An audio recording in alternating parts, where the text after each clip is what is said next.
Thank you so much for that very kind introduction. Excellencies, ladies and gentlemen, it is a great pleasure to be here and to be talking about something which I think is enormously important, that is history and how it can be used and misused. And I'd like to congratulate, the organizers of Historians Without Borders. I think this is a very important initiative, and I, like all of us, fully support it. I think we all know, all of us here today, how important history is.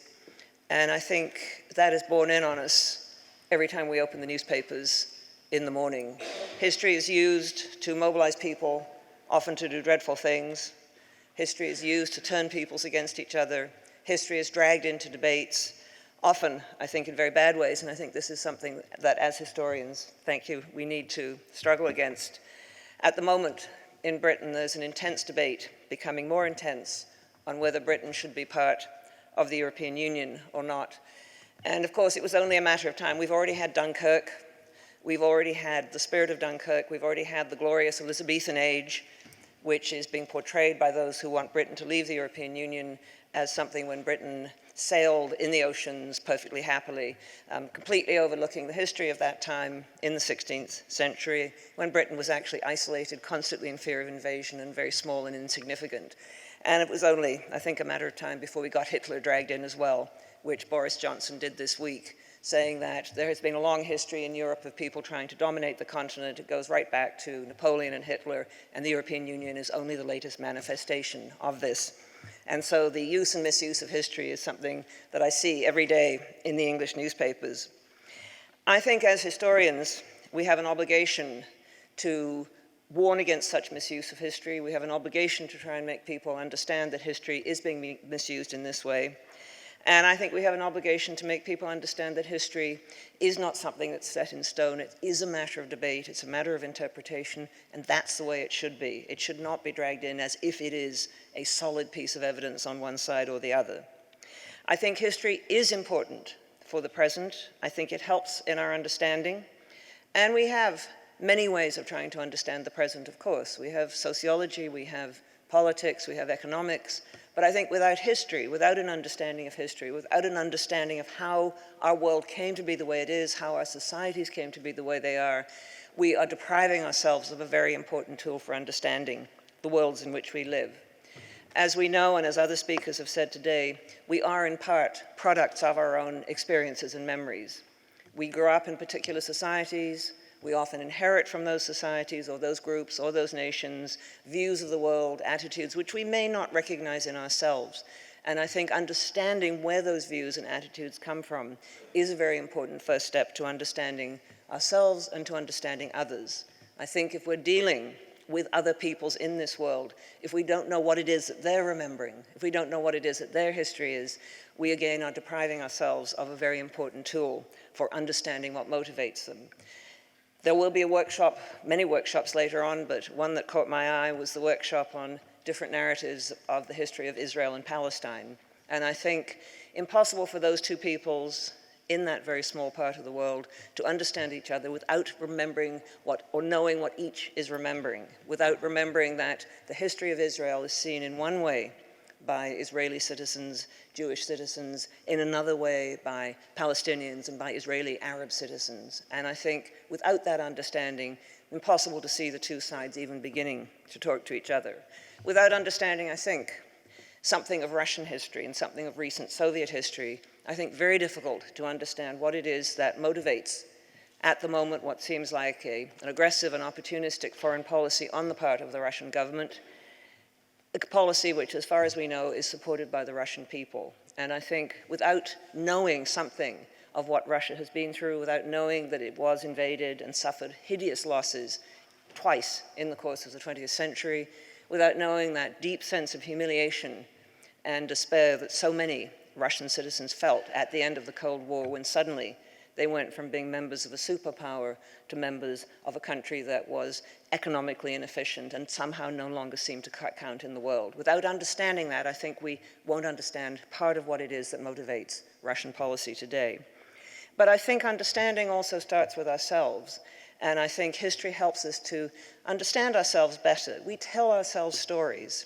And a proper use of history will make us examine those stories again. We all have stories about ourselves, and we usually tell very pleasant stories about ourselves. I'm Canadian, and we tell ourselves a story about ourselves that we have always been a kindly people, we've always been a gentle people, we've always been a peacekeeping people, we've always treated everyone in Canada fairly.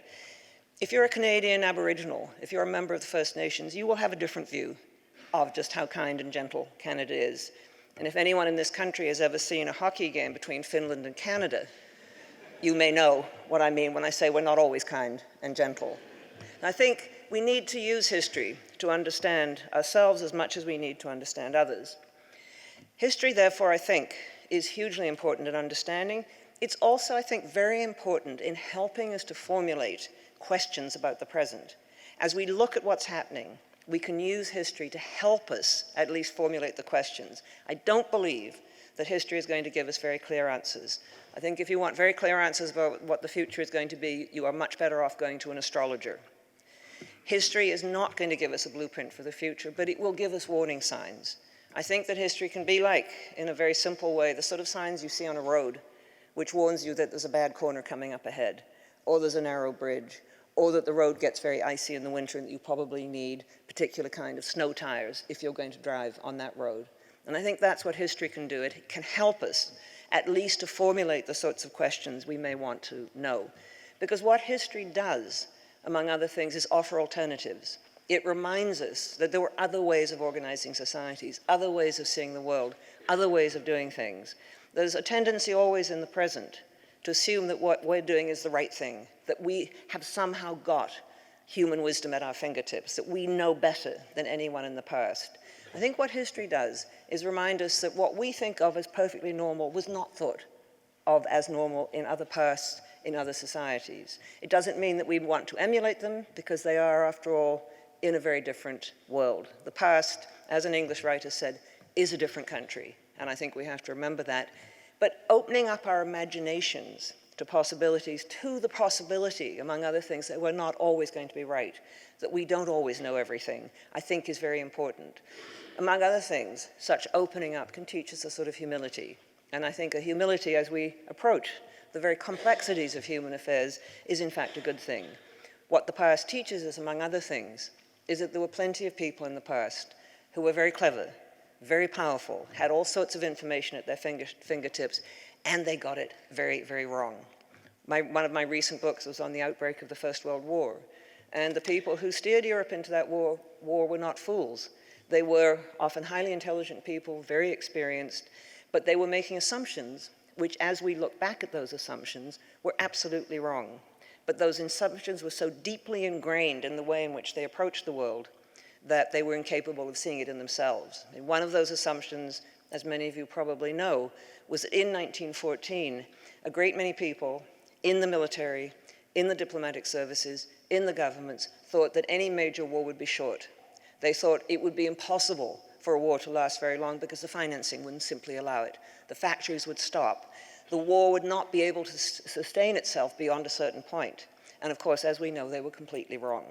There were a few voices that had said it would be possible for Europe, with its advanced technology, with its advanced industrial capacity, to fight a very long war, and that war was very likely to be a stalemate. And they weren't listened to because they were going against the prevailing wisdom. And so I think we have to remember that we don't know it all, that we may be basing our decisions, our thinking on assumptions, which may turn out later on to be false. I think what history can also do is help us think through and help us formulate questions based on similar situations in the past. And I don't believe that the past ever repeats itself. I think every time the circumstances are different, the combination of circumstances is different. But I do think what the past can help us do is ask ourselves, is the situation in which we are now in, like anything in the past, what went wrong then? Is there any way that we can avoid it? I think what we're seeing at the moment, among many other things in this world in which we live, is at least a partial reversal of globalization. We've tended to assume that this massive globalization since the 1990s is simply going to go on, bringing with it benefits for humankind around the world. There was another such period of globalization, massive globalization with massive increase in international trade, massive spread of investments, huge movements of peoples around the world. And that was in the decades just before 1914. And what you were seeing before 1914 is the strains that that sort of globalization was imposing. A growing hostility and resistance to immigrants in many parts of Europe, a tendency among those who were being displaced by globalization, the small farmers, the big farmers, the artisans, the people who made things by hand, the small shopkeepers, all of whom were suffering in the process of globalization, a tendency for those people to join populist and right-wing and nationalist parties and to resist what they saw as the great forces of globalization, to resist their own elites. We're seeing something like that today, and I think very important to remember that it has happened before. We're also seeing, I think, a very significant and perhaps long-term shift in the international power balance, where what had been a hegemonic power is no longer quite as powerful as it was, and is perhaps no longer quite prepared to bear the burdens of exercising power around the world. Before 1914, that was the British Empire. Today, it's the United States. What that will mean, how it will play out, is going to be very important for our world and for the international structure. How are the rising powers? Before the First World War, the United States, Japan, or Germany, possibly Russia, which was on the verge of becoming a rising power in 1914. The rising powers today, China, of course, possibly also Russia again, and perhaps Brazil when it overcomes its current political crisis. How is that going to play out? How are these rising powers going to be accommodated in a world in which a hegemonic power will perhaps reluctantly feel itself begin to slip, feel that it is no longer quite as powerful? And I think looking at history can at least help us think of ways in which we might manage this situation.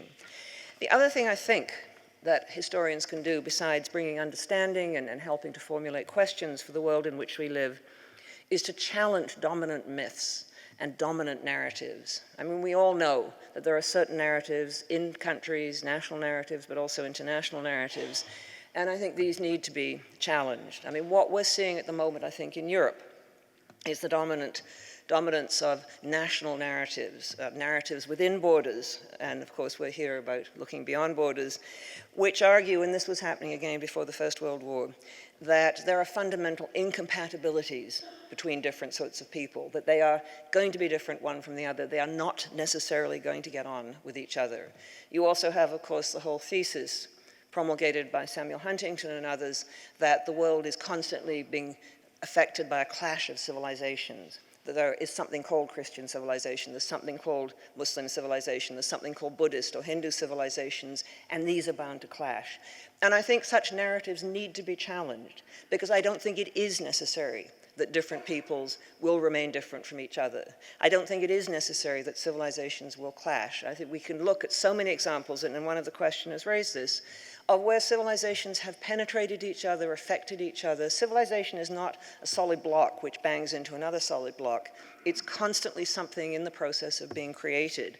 And what we call European Christian civilization, of course, has been enormously affected over the centuries by pagan civilizations, by Islam, by ideas and peoples coming from outside.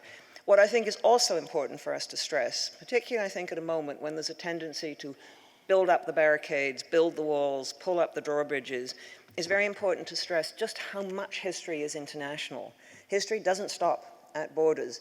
History is genuinely international and transnational, and it always has been. If you go back to the earliest stages of European history, if you go back to the Roman Empire, within the Roman Empire, there was an extraordinary movement of ideas, of people, of religions, of goods. The British were buying silks made in the Middle East. Coins from Roman coins have been found in South China. I mean, this was a very interconnected world, and that has been the pattern throughout so much of European history. I think we need to stress that. We need to stress the ways in which ideas, even things like fashions, have crossed boundaries. Things like tastes in food have crossed boundaries. They don't respect national borders.